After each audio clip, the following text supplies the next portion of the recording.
Welcome back to chapter 22 of the Mahabharata by Kamla Subramaniam.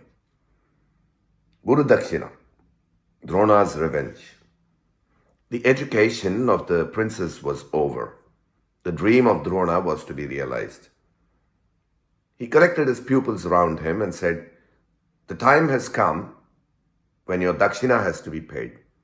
The princes were greatly excited. They waited to hear what the dakshina was to be. "I do not want any riches," said the Acharya. "I want you to go to the kingdom of Panchalas. I want you to defeat Drupada and bring him to me a captive. He must not be killed." The princes were terribly excited at the thought of a fight, and they made preparations for it.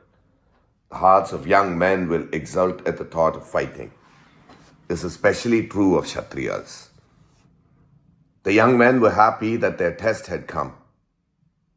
This was to be their first fight. The scions of the house of Kuru collected a huge army and marched towards Panchala. Drona was more excited than all of them. Hearing that the Kaurava princes were advancing towards a city intent on war, Drupada could not understand the reason for it. He prepared himself to fight.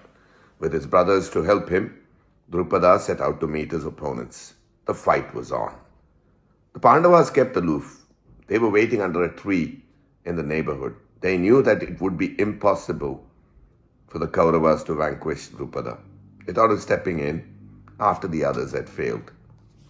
Arjuna went to Drona and said, "These people think that it is easy for them to capture Drupada, but I know it is not. When they fail, I will step in and do what is necessary." The fight began. The terrible Drupada fought so well that the Kauravas were defeated. Their army was routed. The Pandavas looked on smilingly. They stepped in now. Arjuna asked Yudhishthira to stay behind. "4 of us will capture Drupada," said Arjuna. The chariot of Arjuna was well on its way. Nakula and Sahadeva were the protectors of the wheels of his chariot. Bhima, with his mace in his hand, looked like a lord of death. He went through the ranks, felling the warriors on either side. They made straight for the chariot of Drupada. The Panchala king fought furiously, but the tactics of these 4 men were strange. They did not want to kill anyone. They were bent on accosting only Drupada. Arjuna leapt from his own chariot into that of Drupada. Drupada was overcome more by surprise than anything else. Before he could decide on his future course of action, Drupada was enveloped in a veritable shower of arrows. He was almost blinded by the sudden darkness around him. Arjuna captured him and placed him in his own chariot.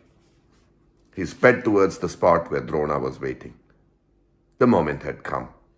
The moment was ripe.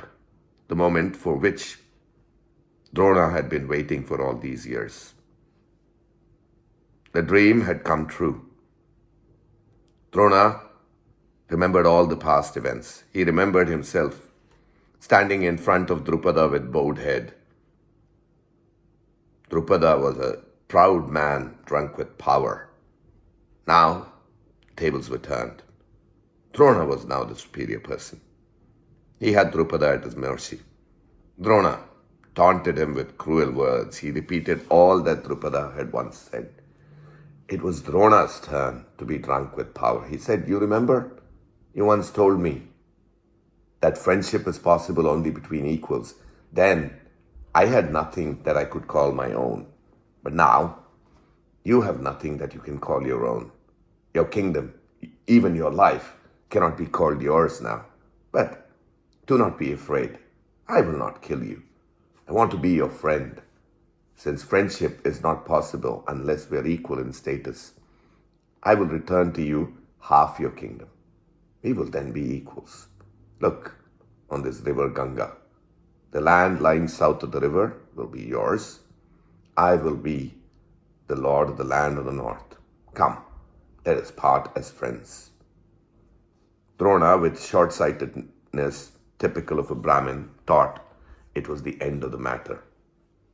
He who would nurse an insult for years and devote his entire life to wreak vengeance on the man who had insulted him forgot that a Kshatriya was capable of a hatred which was just as terrible as that of a Brahmin. Drupada did not speak a word. Drona embraced him with great affection. The anger of a Brahmin is short-lived. It is alive just as long as it cannot be pacified. But once the anger is appeased, it dies and forgetfulness blots it out. It was so with Drona. The anger which he had been nursing as a child was gone in a moment. His hatred for Drupada vanished too, like snow on the yellow sands of the desert. But it was not so with Drupada. The wrath of a Kshatriya is more terrible than that of an insulted Brahmin. His form burnt with anger, with humiliation and hatred for Drona.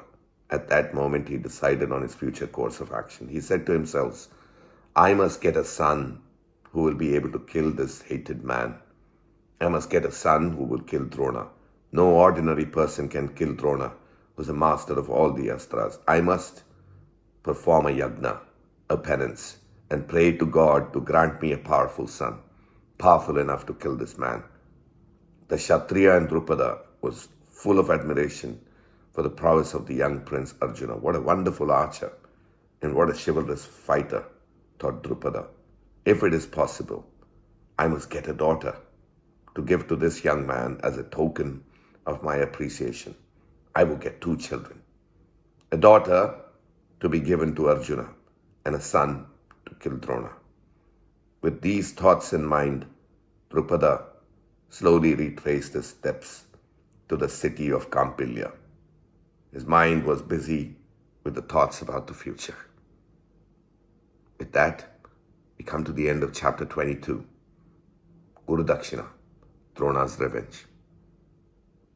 More on the Mahabharata here on Storytime with Rajesh.